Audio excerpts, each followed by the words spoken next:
చరణ్కి వాళ్ళ friend phone చేస్తాడు.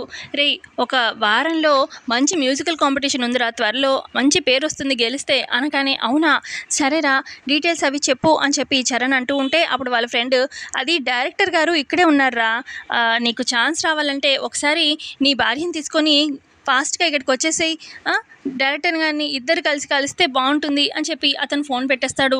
అబ్బా, ఇప్పుడు ఈ పల్లవిని ఫోన్ చేసి పిలవాలా, ఎలాగా అనుకొని మొత్తానికైతే ఫోన్ చేస్తాడనమాట పల్లవికి. చరణ్ ఇంటి బయటకు వచ్చి హలో అనగానే, హలో ఎవరు అని చెప్పి అంటూ ఉంటుంది పల్లవి.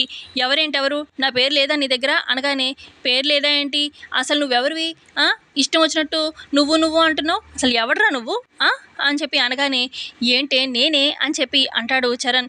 నేనేనా, అసలు ఫ్యామిలీ లేడీస్తో మాట్లాడే పద్ధతేనా ఇది, అసలు ఎవర్రా నువ్వు, మా ఆయనకి చెప్పానంటే అప్పుడు తిక్క తిన్న కుదురుతుంది అని చెప్పి, అసలు ఎవడు నువ్వు అని చెప్పి పల్లవి అడుగుతూ ఉంటుందన్నమాట చరణ్ని.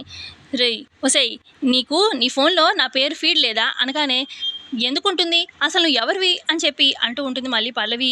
ఇక అప్పుడు నేనే చరణ్ని, నీ మొగుడిని అని చెప్పి చరణ్ అనగానే, అయ్యో మీరా, నేను ఎవరా అనుకున్నానండి, మీ నెంబర్ లేదండి అని చెప్పి అలా పల్లవి అంటూ ఉంటే, సర్లే కానీ ఇంటి బయట వెయిట్ చేస్తున్నాను రా బయటికి అని చెప్పి, ఇక ఇలాగా మ్యూజిక్ కాంపిటీషన్ కోసం నువ్వు కూడా రావాలి, డైరెక్టర్ని కలవాలి, పద వెళ్దాము అని చెప్పి చరణ్ కార్లో పల్లవిని ఎక్కించుకొని తీసుకెళ్తాడు.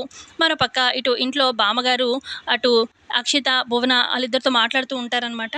అసలు మీ వల్లేనే మీ ముగ్గురు కలిసి చేరి పల్లవిని ఇంట్లో నుంచి పంపించేశారు, బ్రహ్మరాక్షసుల్లాగా తయారయ్యారు, పల్లవి సంతోషంగా లేకుండా చేయడానికి మీరే కారణం, అసలు దాని జీవితం ఇలా కావడానికి మీరే కారణం అని చెప్పి అంటూ ఉంటే, ఇదిగో బామ్మగారు, మాట్లాడితే పల్లవి పేరు ఎత్తితే అస్సలు ఊరుకోను, ఏంటి పెద్దవాళ్ళని చెప్పి ఊరికే రెస్పెక్ట్ ఇస్తూ ఉంటే ఇష్టం వచ్చినట్టు మాట్లాడుతున్నారు, ఊరుకు నేను ఎక్కువ చేస్తున్నావేంటి అని చెప్పి అలా బామ్మని అంటూ ఉంటుందన్నమాట అక్షిత.